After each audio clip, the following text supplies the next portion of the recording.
Class में crush को impress करने के लिए और आईपीसी को अच्छे से समझने के लिए तुम्हें यह पता होना चाहिए अपराध किसे कहते हैं और इसकी शुरुआत कैसे हुई। तो फिर शुरू करते हैं।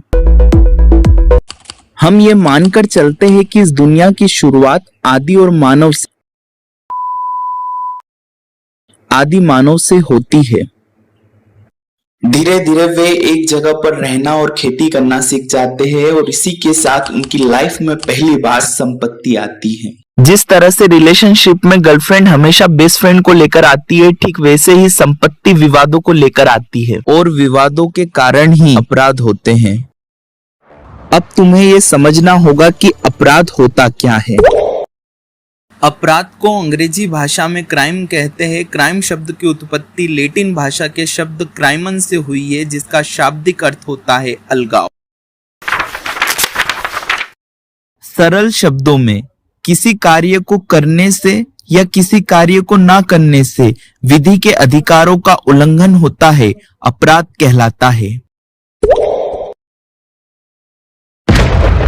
ब्लैक स्टोन के अनुसार ऐसा कोई कार्य करना अथवा करने से विरत रहना जिससे सामान्य विधि के किसी नियम का अतिक्रमण होता हो, अपराध कहलाता है।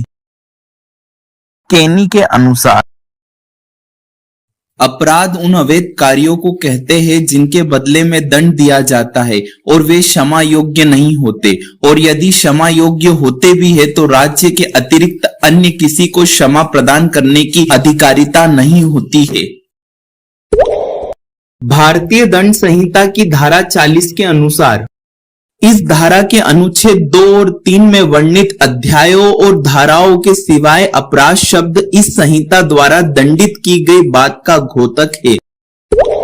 दंड प्रक्रिया संहिता की धारा 2(ड) के अनुसार ये वाली डेफिनेशन अब तुम पढ़ लेना। इतना सब कुछ रटने के बाद आंसर के लास्ट में लिख देना। रसेल के अनुसार अपराध की परिभाषा देना एक ऐसा कठिन कार्य है जो अब तक कोई भी लेखक सफलतापूर्वक नहीं कर सका।